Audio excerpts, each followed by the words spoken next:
Michael, you're not there. Michael. Yep. Oh, here Mike. Here I am. Hold on. Oh, there you are. I'm sorry. I was in a hurry. I went to the bathroom. I had to hurry back real quick. Who says it doesn't taste good the second time? Oh. I'm going to start the show.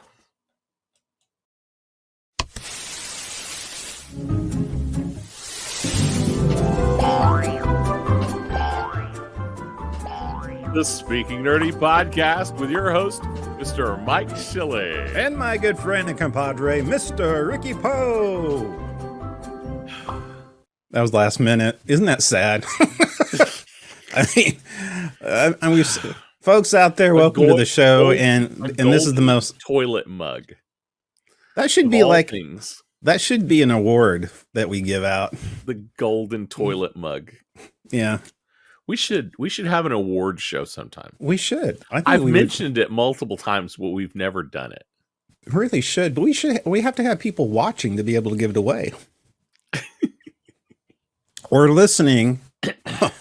Our listeners out there who have no idea what we're talking about because I'm showing it on our video cam, and now anyway, we can't make up our minds what we're doing. We just want people to love us. I just want you to love me. Oh my goodness. This has been a hectic week. It's been a crazy week. A little bit crazy. A little bit crazy. Yeah. Yeah. I'm in the middle of trying to get our house ready to sell for the second time. Oh, you're putting it back up for sale. Yes. I realized that I really don't want to deal with people in that. You don't want to be a landlord. No. Yeah, I really don't. I mean, and plus, we had make a long story short, I'm done. I want it done. I understand. I can appreciate that. So anyway, our week has been crazy. And I know you have been taking on some new challenges as well. Yes. Changing jobs. Yeah. And that has been a little weird. And my business partner is out of the country right now. So we're working hard. Yeah, so the authorities are after him. I don't. Yes. That's what if I know who it is. Yes, I know that's the fact. No, I'm just joking. So anyway, there's some things that has happened in the news. Nothing really big, but we have a few things out there on the news. Do you know anything like really big for nerdy news? Anything that's came to you or? I mean, most of the nerdy news that I knew about was last week's James Gunn announcement. Yeah. That kind of took the wind out of a lot of stuff. But it was just such a big deal. It was. And the thing is I do have something that came out was 23 hours ago from Screen Rant. Since we're going to talk about James Gunn, James Gunn, brutally honest. DCEU and Snyderverse comments upset Warner Brothers execs. So, yeah. So in this, the new DC Studios co-CEO was quite frank with their words. Which includes Safran affirming that the Batgirl movie was not releasable, and Gunn saying that the old DC regime was giving away the IP like it was party favors at any creator who would smile at them. Wow. Yes, that's right. THR reports that Gunn and Safran's comment were not received well by some of the studio execs, according to THR. The Hollywood Report. There's been quite a few ruffled feathers since the certain members of the previous DC regime remains at WBD. Ooh. I don't know. I mean, man, is that how you want to start off things? Yeah, that's a way to go, James Gunn. He's always been kind of vocal, so so but if that was crazy. The crazy too, Disney, you know, their new CEO, Bob Iger, who's back. Yes. Surprise, laying off 7,000 employees. And Mickey Mouse has lost his home. My goodness, this apparently laying off 7,000 employees across almost all Disney various brands as they venture out to cut back $5.5 billion in costs. Now, I was reading an article, and I don't have it verbatim here. They were talking about how Disney is kind of having buyer's remorse with Fox. Really? I was reading that in an article. Yeah, something about how much it costs them, which I don't understand. I mean, the Fox lineup has a ton of stuff that they can do with it, unless they're just not creative enough to do anything. But yeah, I mean, it was a lot of content. Yeah, it was a lot of content. That's for sure. Yeah, and it brought in a lot of some IP that was part of the Marvel universe and brought that in Marvel content. So, other IP as well. That's true. They now officially own the Simpsons. They own Aliens. They own Predator. Mm-hmm. I don't know what else was involved with that, but a lot of pretty big name IP got involved. Yeah, I mean, they own Beavis and Butthead and King Over the Hill and Futurama. Yeah, I mean, they have a lot of great, a lot of good IP. So I don't know. Maybe the comment, they had sunk a lot of money into it. I mean, seriously, and they have a lot of big items, and Now I could see that being man, we spent a whole lot of money. It's going to take a long time to recoup that. I mean, they have a lot of great IPs, but you have to actually make something from those IPs, which takes time. And, just because you have a ton of stuff, I mean, that means a lot of stuff you have to manage and you paid for. And like you said, it's going to take some time, but it's sad that they're going to lay off 7,000 people because of that. Why don't we use those 7,000 people to actually work with the new IPs? But make something. That would be nice. That would be nice. I wouldn't have a problem with that. So, and also, hey, this is kind of exciting. It's on Amazon Prime. This is kind of cool. Is Spider-Man Noir live action series in the works for Amazon. Interesting. Yeah. Spider-Man on Amazon. Yeah. Okay. Isn't that something? That is interesting. That is that's an interesting way to go, Sony. Yeah. I mean, I mean, what would their other plan be? Would you think? Well, I mean, they could connect with Disney. That's true. That would make sense since, since it is a Marvel property. But I understand the idea that they went with Amazon is interesting choice. It's interesting. Unless they're, I mean, I don't know if there's any future Spider-Man MCU happenings. Do you know anything? Just rumors. I mean, after the third one. Just rumors. And I have heard that Spider-Man 4 is a go.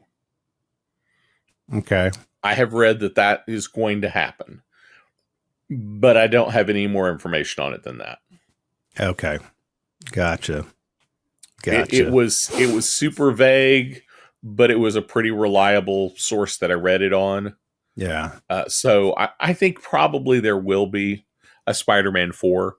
But I've also heard some other rumors, like going back to one of the other Spider-Men and making, completing their trilogy. You mean Garfield and McGuire? Yeah, one of those two to do a new movie that will live in their own universe. Now, what I read was the idea that, now I can't remember which it was, but that one of those Spider-Men would head a movie and they would bring Venom in as the villain. Yeah. And it'll be the Venom from the Venom movies. Okay, so it'll be a kind of an alternate universe. Yeah, basically. So it will be a Sony universe Spider-Man movie. But that was a little more vague. Mm-hmm. I was less convinced that that's true. Yeah, I think so too. It'd be interesting what they're going to do because they have the Venom property. Yeah, totally doable. So it is doable. I like whether the they actor. will do it or not. Yeah, I do too. So we'll see how that works out. Do you have anything else for nerdy news for our good people out there? Anything that comes to mind, or anything that you want to put the spotlight on? It can be old news. It can be made up news. I don't really care at this point. Well, okay, so this one isn't quite so nerdy, but I'm super excited. Okay, that Criminal Minds is back. Is it? Okay. Yes. Criminal Minds back with some of the original cast, called Criminal Minds Evolution, and it's pretty good. They're doing it a little bit different because they've got like basically a single case. Instead of having a case every episode, it's more like they have one major case that's going for the whole season. Oh, so more of a story arc then. Yeah, more of a story arc and less episodic. Less Monster of the Week. Yes. Less of that, which I think is an interesting choice. It's pretty good. I'm enjoying it. Cool. Well, folks, we like to do things, we like things polished. We like things precision. We like everything rolling like it should be, even though I threw this stuff together at the last minute. So why don't we try some stupid news? Let's do it.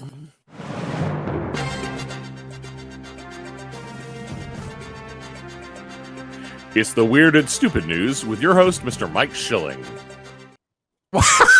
I thought, wow, we are all cylinders tonight. Yes. Oh my goodness! I thought, and I want to say how you just drove it in at that last minute. It was like doing the alphabet like in 5 seconds. It was like, man, that was awesome. Yeah, I started it and then realized I hadn't unmuted myself. That's okay. I mean, because I saw the emotion, but no sound. Oh, well, 6 doctors swallowed Lego heads for science. Here's what came out. Oh. Now that is the title, my friend. That is the actual title of the article. Yes, I wish I could. Exactly. I wish I could actually come up with that myself. 6 pediatricians in Melbourne, Australia, conducted an experiment to determine the amount of time it takes for a Lego piece to pass through the human body. That's right. The doctor swallowed a Lego head each. That's right. So did they do the head because, it's round and less pointy? Pointy. I would think so. Yes. I mean, that would make sense. That's funny. I definitely wouldn't want to use one that had like all the little, the big blocks, with the, those mega blocks. That would have been really bad. 4x2s. Oh, yeah. Little rectangles. Where was I at? Oh, the doctor swallowed a Lego head each, and the researchers excluded participants who had prior gastronic surgery that couldn't ingest foreign objects or had a aversion to searching through feces. Okay. The time it took for the Lego heads to be passed was given at a found and retrieve time, meaning fart score. Found and retrieved time. I am reading it off of this article. Gosh. I'm not, and they have in parentheses fart. Okay. Oh my gosh. The study aimed to raise awareness about the danger of swallowing objects, particularly button batteries, which can burn through the esophagus within a few hours. The experiment aimed to provide a reassurance to parents whose children have swallowed similar objects and reduce unnecessary trips to the emergency room. Okay. So fascinating. Next time you swallow, a plastic item, remember fart. That's the key to that. My goodness. Oh my goodness. Ooh. growing up, we have here in America, we have our favorite little, well, are you tired? Are you like, really, is the stupid news that bad? No, I'm just tired. Million of viewers are watching right now, or the one guy that's in a photo booth going through every name saying who's going to be my next victim is saying, why does he yawn? Okay, now, come on. That doesn't give me energy. It doesn't. I have self-esteem issues. So anyway, you texted me. You took a nap before the show. I didn't get a nap before the show. Hey, that's not my fault. But anyway, going back to what we were saying before, we have here in America, we have our special. Our special.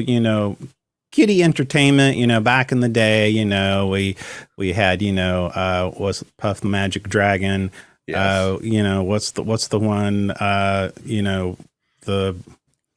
think of some old puppets back in the days. We had the Smurfs. We have the Smurfs. We have HR Puff and stuff. The weird kind of ones that we have that most people in other countries have no. Yes, Speed Buggy. That's right. Buggy was one of my favorites. Yes. But in the UK they had Mr. Blobby. Yes, right, Mr. Blobby. My. Yes, right, Mr. Blobby. Look at Mr. Blobby go with his beer and record in one hand. That's right, Mr. Blobby. Which his beer and record. Yes, Mr. Blobby. The Mr. Blobby costume. Actually, which was originally set to be sold for 62,000 euros, has had its sale fall through after the buyer backed out of the transaction. The costume, which was over 25 years old, sold via eBay. Imagine eBay, yes. Okay. eBay auction, and was bought for 101 euros. I think that's euros. But the buyer pulled out the sale within an hour of placing the bid. The costume was made by the BBC costume supplier for TV shows Noel's House Party. Now, I don't know Noel's House, so I guess that's the name of the show, correct? The costume was made by the BBC costume supplier for the TV show Noel's House Party, but the show was canceled before the costume could be delivered. The anonymous seller stated that they were selling the costume to make space and not for financial gain. Oh, yeah, not financial gain. The seller has decided to keep the costume for now. eBay's terms and conditions state that the winning in auction means that the buyer has to be committed to purchase the item, but the company cannot enforce this by law. According to the BBC, the seller has decided to keep hold of the Mr. Blobby costume for now. So I know, we're excited about that. But also, too, in the gaming news, we got a little gaming going on, folks. That's right, cool. A Japanese gaming YouTube pets fish. I'm going to say that again because that's quite confusing. Wait, what? A Japanese gaming YouTuber's pet fish. Okay, so it is a pet fish. Yes. Okay, I was confused as to whether he was petting fish or if he had a pet fish. or a fish fetish. Okay. Oh. So why does he have what about his pet fish? I mean, when my daughter left for college, she left her fish here, so I started an Instagram. Yeah. For Pierre the fish. Pierre the fish, that's right. And all of her friends would ask, "Why do I keep seeing this Instagram for Pierre the fish and you tagged it?" It was the best thing I ever did. Well, that's what empty nesters do, don't they? Yes, they do.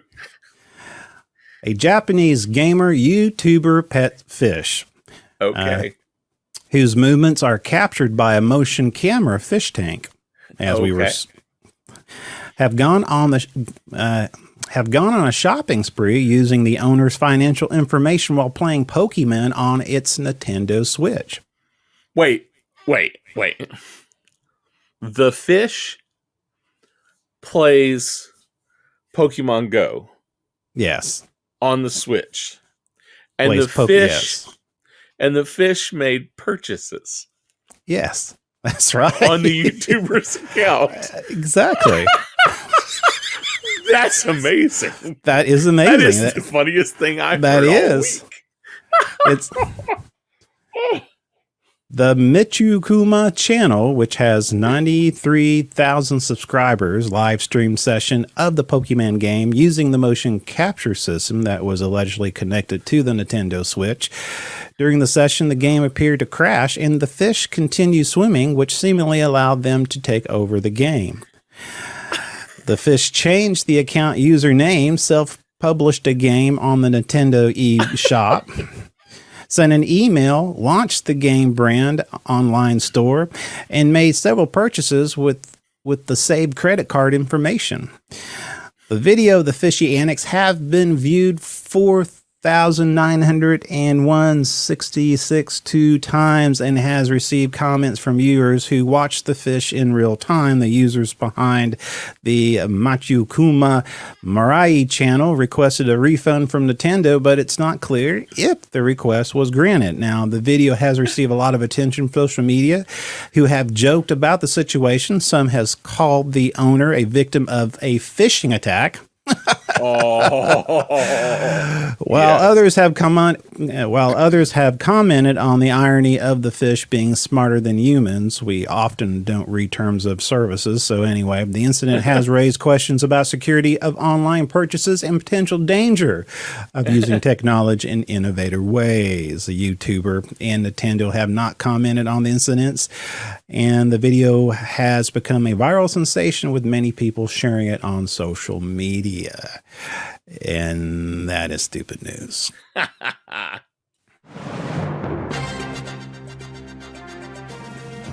This has been the Weird and Stupid News with your host, Mr. Mike Schilling. A fish.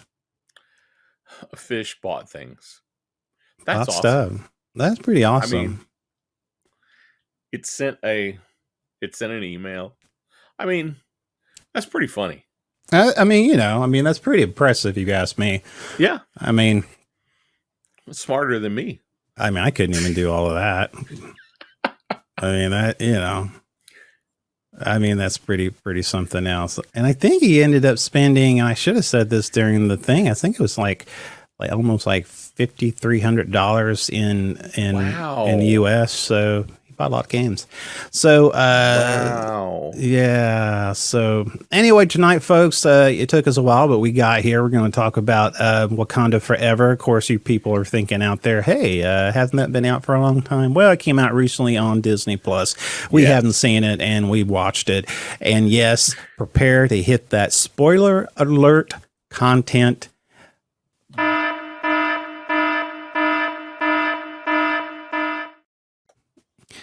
I was going to say, if you haven't seen it by now, shame on you, but we just saw it the other day. So I can't really say much of anything.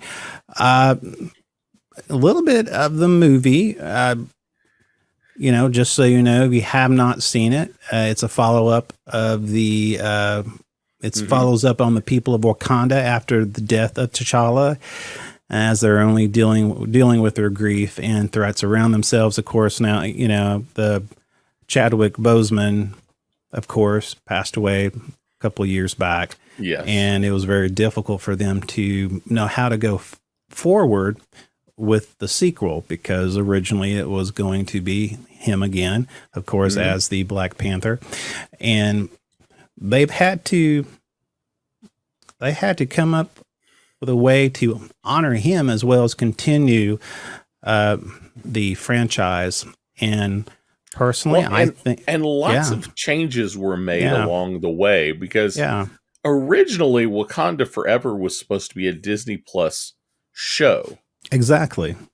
And then, but that was when we were still expecting Chadwick Boseman to reprise the Black Panther in Black Panther 2.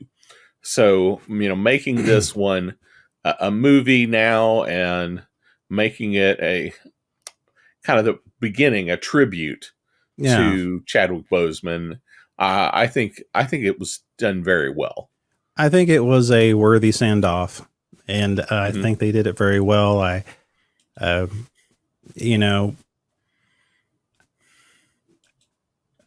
think, you think of a lot of the actors who play different superheroes, and I think it comes down to there's some loved superheroes, within the MCU, but I think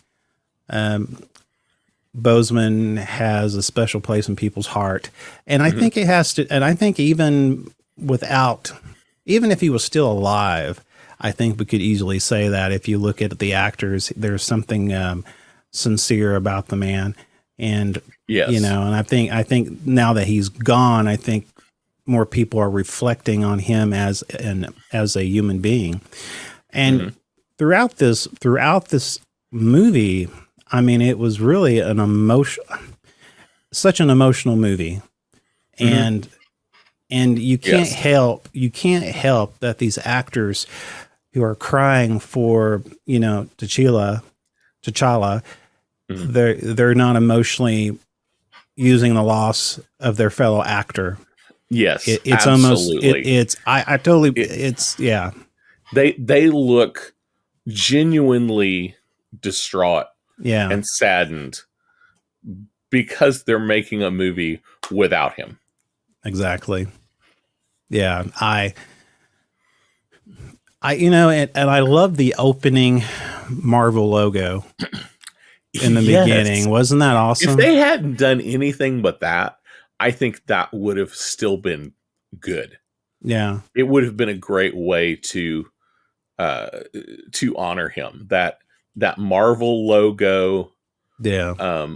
That's just all him. Now you're showing a picture. Okay, this particular shot right here is slightly humorous to me. Oh yeah. Yes, because now we have Chadwick Boseman's face on a wall up high, which is kind of a weird callback to Spider-Man No Way Home. Where he's up on, up in a building and he looks over and there's a Tony Stark Iron Man image on the wall. Yeah. It's kind of a weird callback to that. But I really like that shot right there that you just showed. Speaking of Iron Man, what do you think about the Ironheart? Ironheart, Riri Williams as Ironheart. I think this is it's an interesting character. Yeah. As the MCU does, her backstory's changed significantly. But I think this is a good character. This is one of those characters that I thought for a long time would play well to a young Avengers. And that's exactly what I was going to say. It could be and now that we're finally getting her acting chops and see her in this position, I think it worked well. I think she'll make a good Ironheart. Yeah. Well, just kind of information. Actually, this is the first MCU movie to be nominated at the Oscars, winning 3 out of the 7 awards it was nominated for. Wow. And they said that it's only the second non-Avenger MCU film that will pass the box office million mark. Billion. Okay. Oh, billion. $1 million.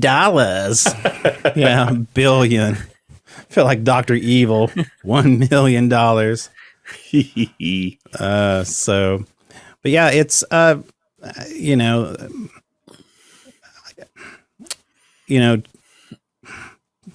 Chadwick Boseman, he really left a mark.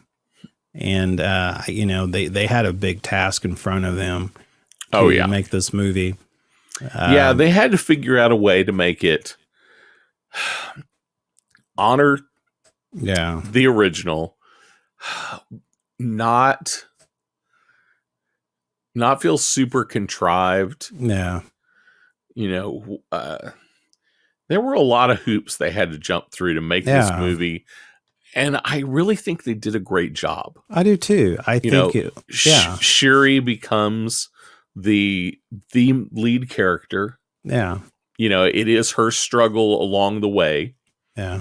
But at the same time, they don't lose sight of what has been, because the real heart of the movie is her struggling with the loss of her brother and what it means to her, and how is she going to deal with that for the foreseeable future. Yes. I tell you, the person I believe who delivered the greatest performance in the entire film, I think is Oscar worthy. I think the film industry are probably they're snobs when it comes to superhero films, but I tell you, Angela Bassett is the person who should gotten absolutely. I mean, her performance, the emotion as a mother, as a queen that has to lead her people, the anger, the sorrow. So good. Very commanding performance by her, and I think very Oscar worthy. And absolutely. There is. Once I watched it, it was very obvious why she was nominated as Best Supporting Actress for this film. Yeah. Yeah. She totally, she deserved the nomination, but I think she actually deserved the Oscar. So, yeah. And this is one of those where anytime that she walked into the scene, she owned the room. Yeah. The presence, her presence was there. Yes, absolutely. So definitely, if anybody should have received the award, it was her. So I throughout this whole movie, it drew me in. I was hooked. There are so many parables in this movie. There were so many, really life lessons in this movie. It was so good. And I like how they brought people back from the first and how things has changed. Yes. One of my favorite characters is M'Baku.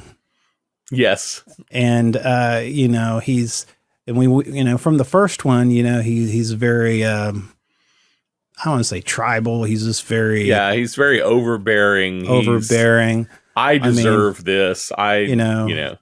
He's an interesting character that gradually, eventually kind of turns around. Yeah, it evolves into a more respected leader. And and I don't remember from the first Black Panther, but apparently T'Challa asked him to watch over his sister. Yes. Now, did he actually say that in the first film, or is this something is implied between the span of time? I don't know that it's actually in the first movie. I'd have to go watch it.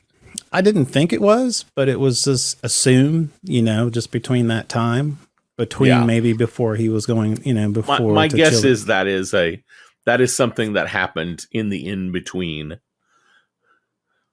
And I'm saying it T'Challa. T'Challa.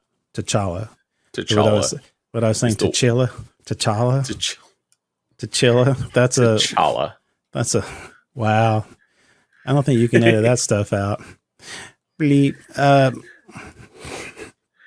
But I like the scene when he comes into the court with a carrot and he starts crunching on the carrot. It's so awkward and weird. And it's like, but that's how he is. He just doesn't care. But yes.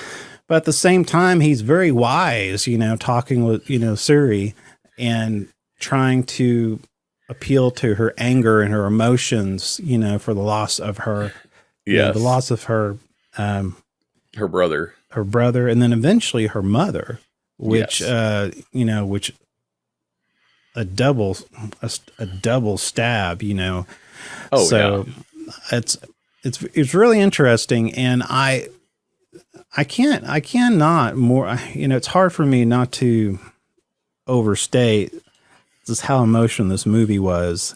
I mean, really, I don't know if you can call it a superhero movie. It was very, I mean, I know there were superhero-esque things that are happening, but yeah, it to me, it was a story, not so much of the technology. Yes, it felt very Game of Thronesy. You know, it's yeah. It is. It wasn't a battle of a bad guy and a good guy. Yeah, it was a war of nations. Yeah, and how you deal with each other. Yes. And I thought that was an interesting take, which that kind of leads us into the new character we have, yeah, exactly. Which is Namor. Namor, yes. Who is the king of, in the comics, the king of Atlantis. Mm-hmm. They changed the name here, and I can't remember how you pronounce it or say it, but they changed the name in hopes to not confuse the public with Aquaman. Exactly. Which, yeah. On one side, I get it. On the other side, I think people aren't that stupid. I would hope not. I would hope not, even though we have an entire segment dedicated to that. Yes. But I that's one of those little things that's like, that kind of annoys me, but I understand why you did it. You're trying to appease a boardroom of people who don't know what's going on and are afraid everybody will get confused with what's happening over at DC.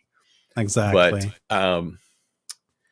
But they, with this new character with Namor, once again, MCU, because they are what they are, have changed his backstory significantly. Because in the comics, he is half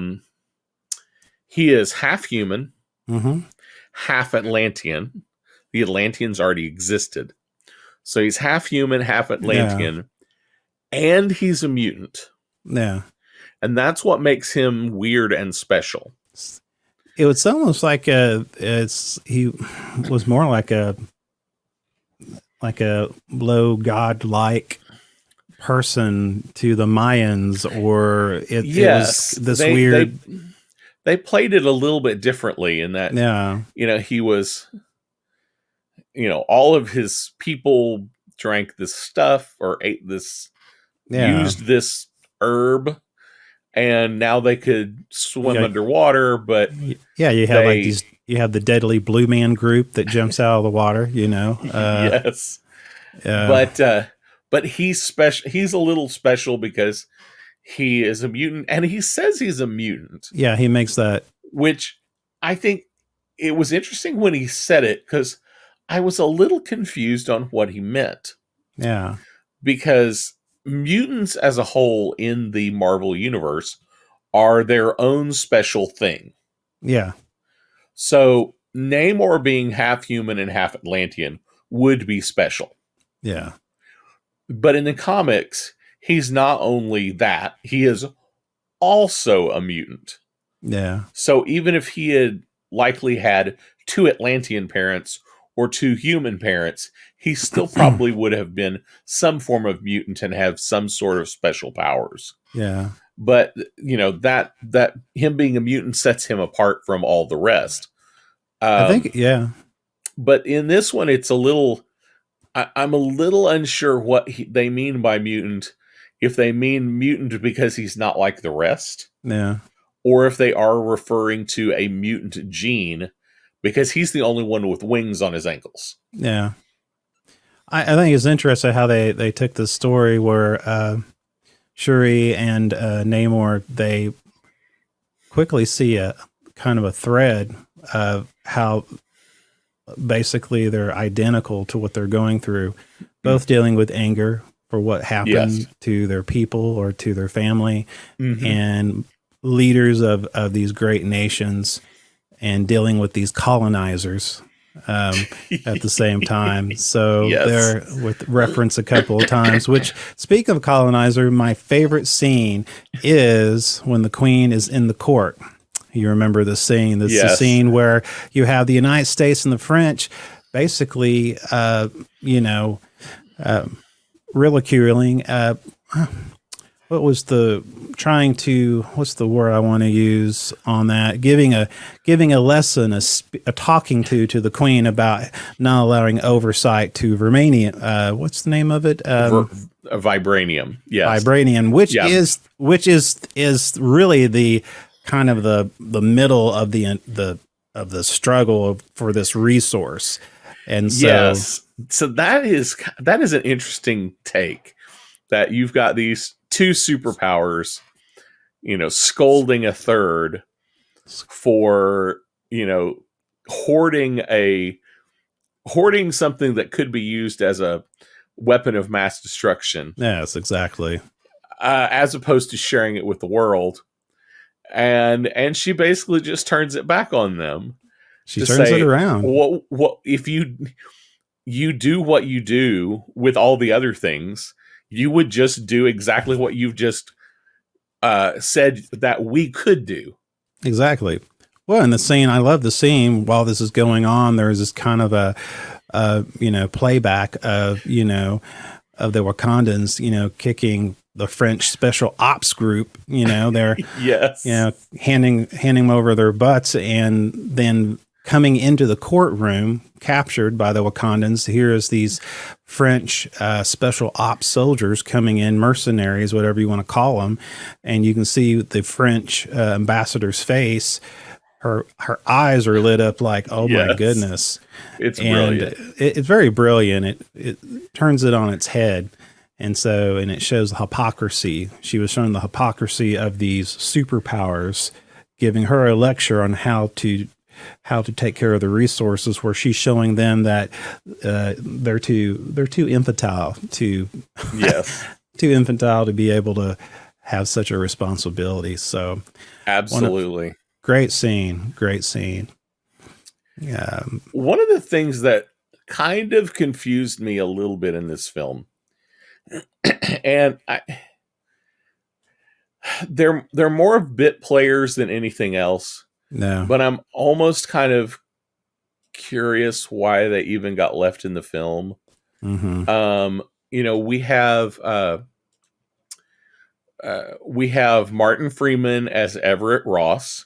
Which I thought, and we have Julia Louis-Dreyfus as Valentina Allegra de Fontaine. Yes. But other than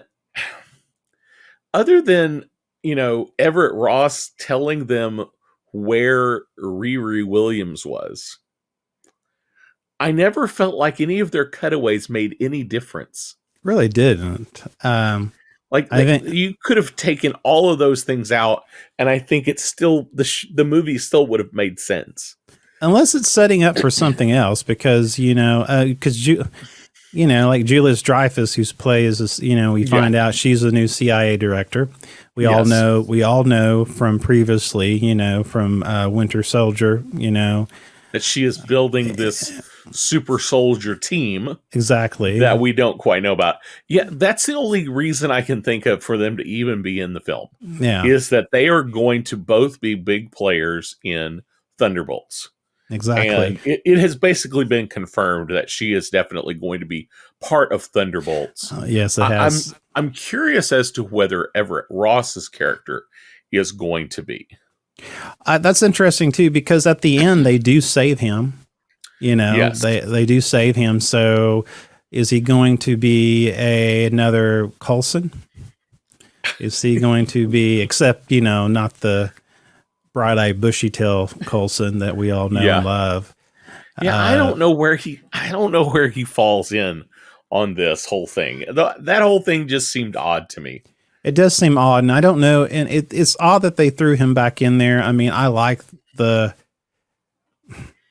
character. Well, you really don't know much about the character, really. There's not anything depth about him, except that he is the two characters were once married, which I thought was interesting. That's kind of funny. I mean, yeah. So I thought that was interesting. But no, I'm curious too what they're going to do with him. With Everett, I thought the interesting. I kind of thought the whole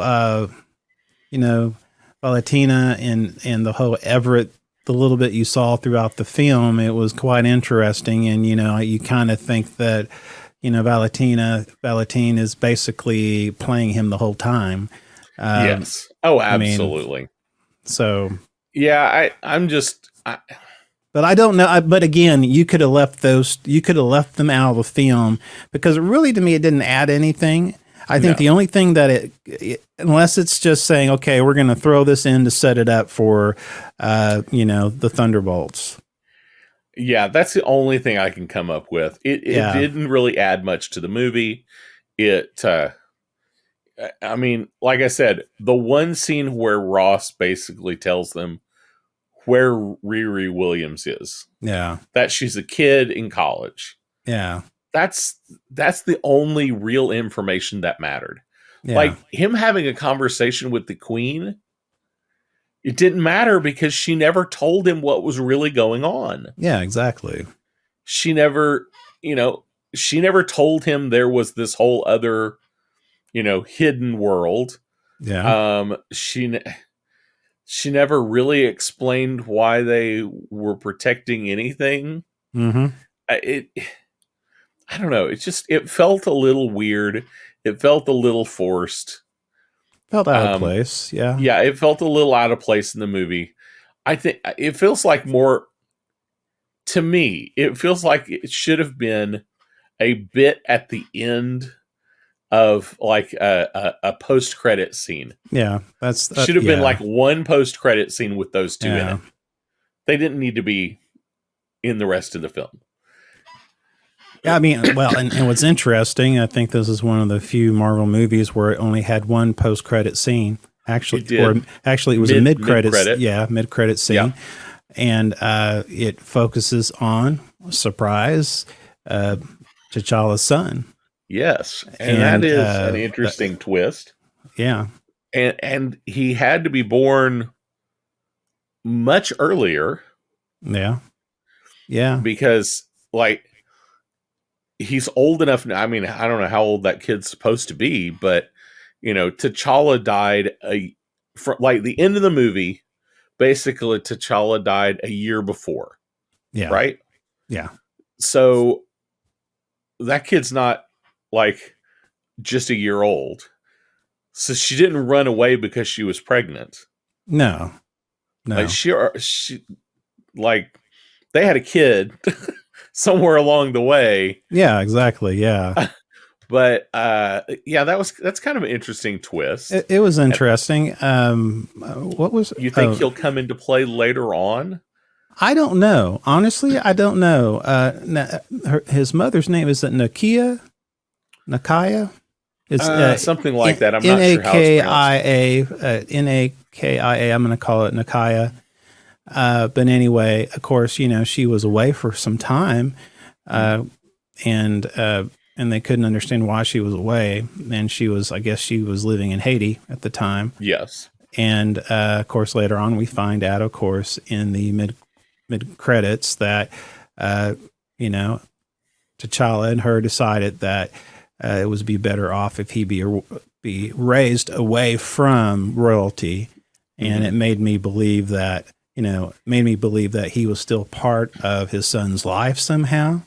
Yes. So it wasn't as if because the boy definitely knew who his father was, and he understood that he knew he had a fake identity, yeah, and he told Shuri what's his name, and that his name was named after his father. And and of course that was a great emotional scene for Shuri, and I think it was really a great ending, and I think that was a really good scene. Yeah. And I can understand why they didn't do a end credit after that. Yeah, it was so much a emotional moment. Yeah. I think it would have been it would have put a damper on things if they had put a weird tag or a fun tag. I mean, the only thing they did say that the Black Panther would be back. Yes, that's one thing. That's one thing that it did say at the very end, and I think Shuri will make a great Black Panther. I like her character. Mm-hmm. I think so. I think it was, in the beginning, I saw.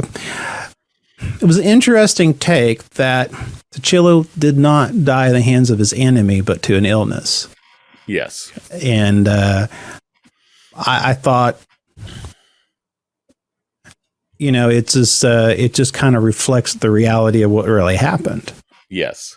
And I thought it was the scene where she was trying to, you could tell that Shuri was trying to save her brother, mm-hmm. With the DNA. It was the first scene. It was the beginning scene. And she's in a hurry to find a cure. The herb.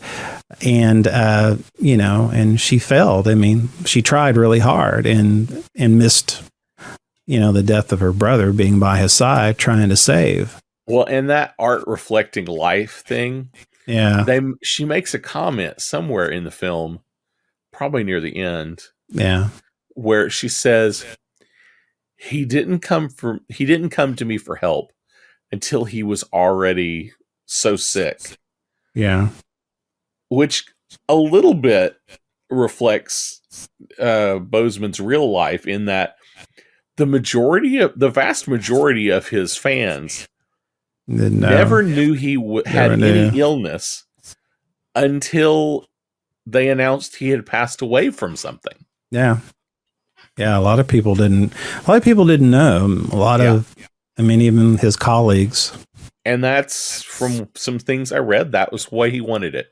He didn't want people. He knew he was going, and he knew he had so long, and he was just going to go until he couldn't go anymore. But it's an interesting, art imitating life kind of situation there. Yeah. So I thought that was one thing that stuck with me. Mm-hmm. So, yeah.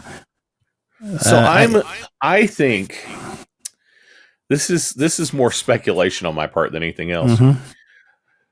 I think the future for this new group, the Atlanteans that aren't Atlanteans. Yeah. I'm wondering if we will eventually see them in their own movie. And because there's a couple of interesting characters that are brought up. Mm-hmm. And I don't know how much you caught this or know about the backstory, but there are two characters that show up: Namora, yeah, and Atuma. Which is is kind of the big strong guy. Yeah, the big warrior. Yes. So in the comics, Atuma is basically a bad guy, mm-hmm. and he's always after the throne. Yeah. Namora is a cousin to Namor, and they have kind of an off again, on again. Sometimes they're aligned and sometimes they're not. But near the end, she comes up to him and says, I was looking forward to standing with you in battle. Why did you give up? Yeah. I could see them turning that into a storyline where either Namora tries to take the throne or Atuma tries to take the throne. Yeah. Yeah. And then they which it would almost feel like a repeat of the first Black Panther, except underwater. Yeah, exactly. That's funny. But it is a similar storyline. It's the Lion King in the water, basically. Yes, yeah. Yes. What do you think about them bringing back Killmonger? That was an interesting choice. Yeah. And I had heard about that. Yeah. Because I read spoilers. But I didn't quite understand why because I didn't read into Yeah. the whole thing. I just heard he was back, and he, yeah, when Shuri goes to the afterlife or ascension, the plane, yeah, the plane, the spiritual plane, that's who she sees. Yeah. But I didn't really read into why she sees him or whatever. Yeah. But it makes perfect sense. Yes, it does. She is there for revenge, and he is the right person to show up. Yeah. Yeah. So that it made sense. I thought it was a great choice by whoever the writers were. I think so too. Of course, at the end, the Queen Ramonda stops. Yes. Her daughter from killing. Namora, the fish. Namor. I have Aquaman, Fishman. I'm going to call him Fishman. Fishman. Namor the Submariner. He doesn't get called the Submariner. No. Which I'm a little disappointed on. But anyway, I did think that the choice of Killmonger was brilliant. It made perfect sense. Where he was in the throne room made perfect sense. Yeah. Because she didn't go out into the bush to experience the spirits where everybody else went.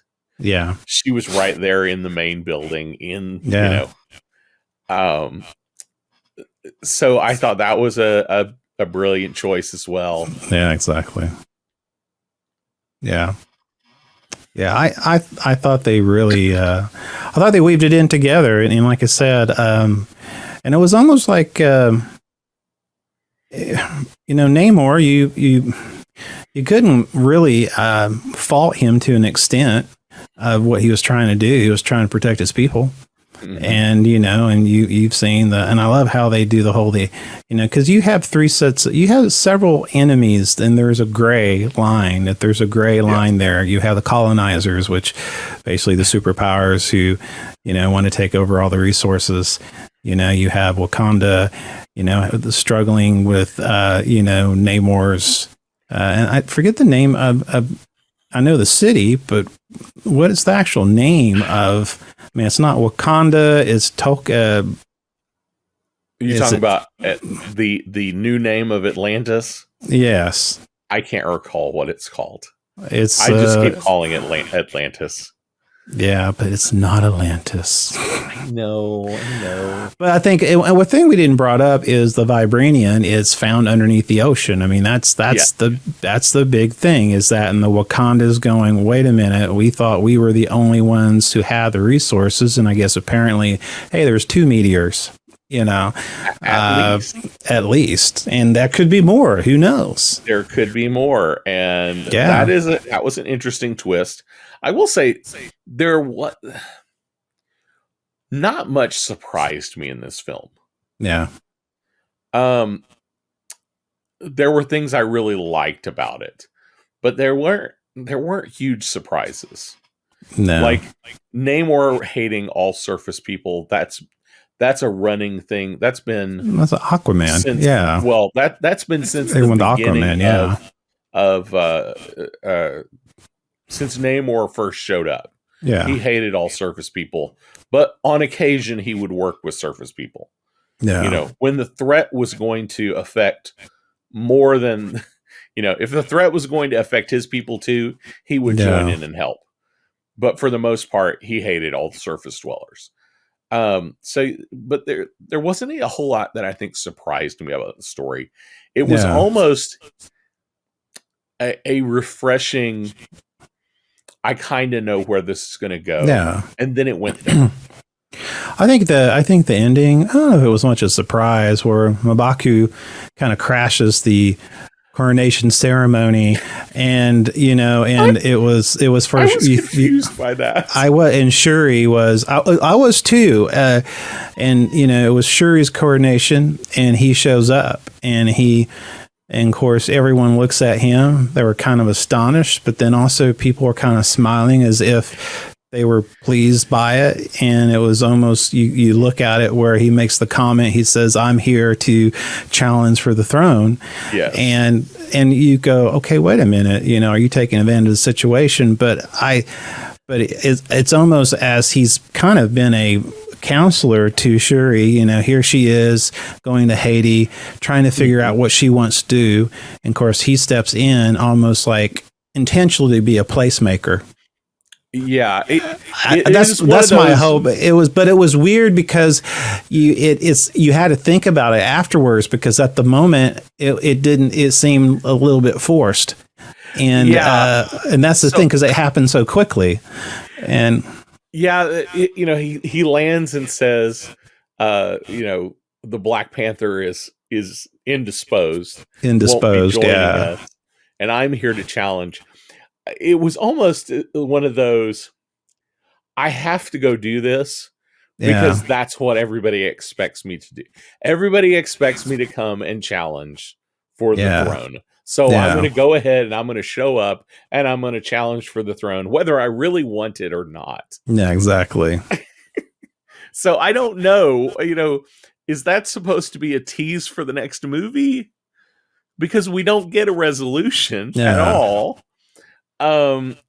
Is it a tease for the next movie, or is it just one of those, I'm expected to do this because I do this every time, so I had to show up and do it. I mean, I guess, I don't know. I mean, I can understand Shuri being young. She's trying to she's mourning the loss of her mother and her brother, and do you think she's giving up the throne? I think eventually she might be forced in the situation and would have to take over the throne as she deals with more things in life. I think it would be. I think eventually she would step back into that role somehow. But you feel like what they're saying here is she didn't show up because she doesn't want to take the throne. No. And she lets M'Baku know so that he can step up and take the throne for now. And I think, and I'm reading into his intentions that he's doing it as a placeholder until she's ready. She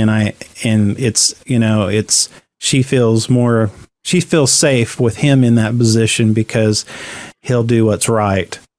And I think that's the main reason behind it. At first, I had to really think about it at first, but that's the conclusion I came from it. I could see that, and he's grown as a character. Yeah, he really evolved as a character. Yeah, as a leader, he always cared about his country. Yeah, and his people. Yeah, but he's kind of grown to become more of I care about Wakanda as a whole. Yeah, exactly. Not just my tribe. Yeah. Because in the first movie at the very beginning, it felt more like he only cared about his tribe. Yeah, it's very tribal. He only cared about his people and the concerns of his people. But as things have gone on, it feels more like he cares about the whole of Wakanda now. Yeah. So he wouldn't be a bad choice. Yeah. Yeah, he's not a bad choice. He's just eating a carrot. Yeah, be eating his carrots on the throne. Eating his carrots on the throne. Did he eat a carrot in the first movie? I don't remember that. I kind of want to go back and watch it again and see if he did. I do want to watch it again. Because if he did, then that's a great callback. I think, yeah. Well, now I'm going to have to watch the first one again and see. I know. Yeah. So last quick word from me on this. Because I always have to make comments about special effects. I knew it was coming. Some of it looked amazing. Yeah. The vast majority looked amazing. Mm-hmm. There were a couple of weird shots.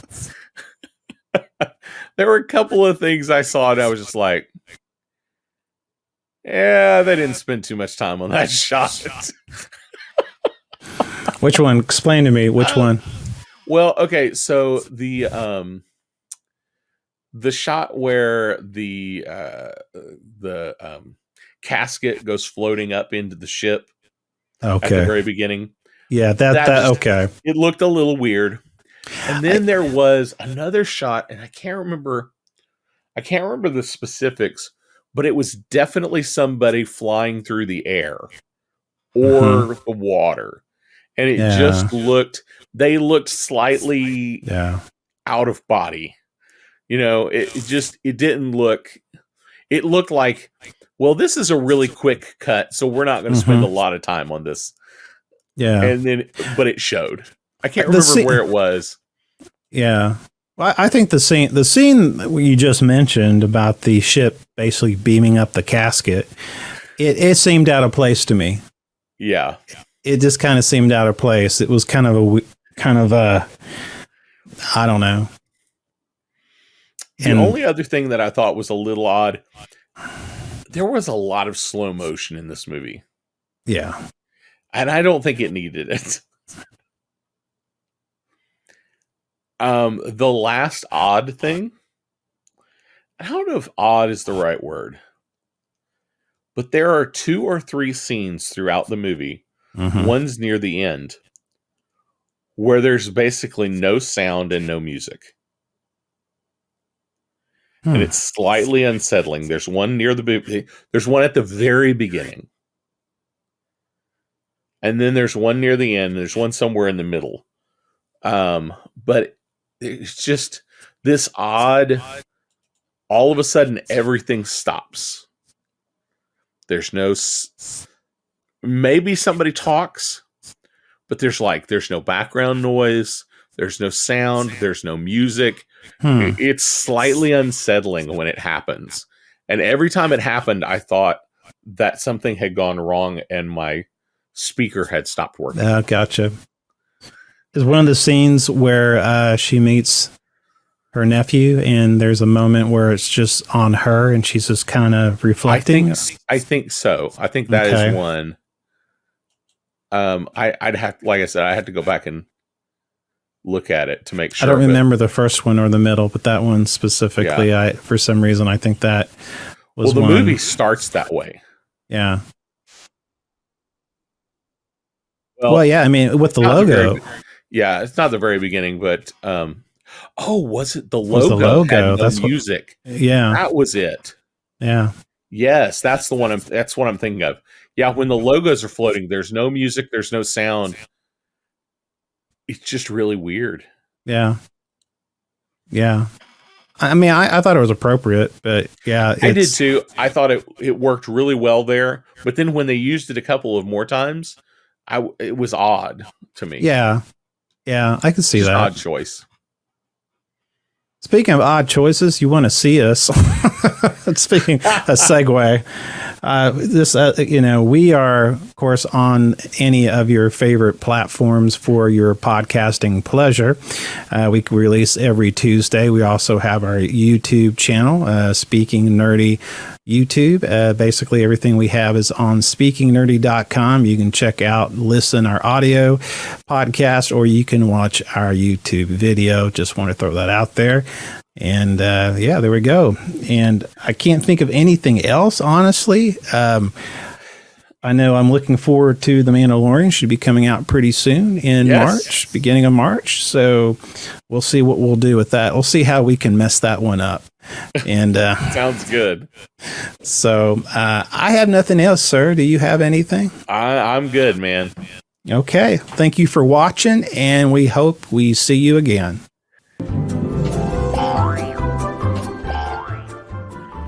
It's the Speaking Nerdy podcast with your host, Mr. Mike Schilling. And my good friend and compadre, Mr. Ricky Poe.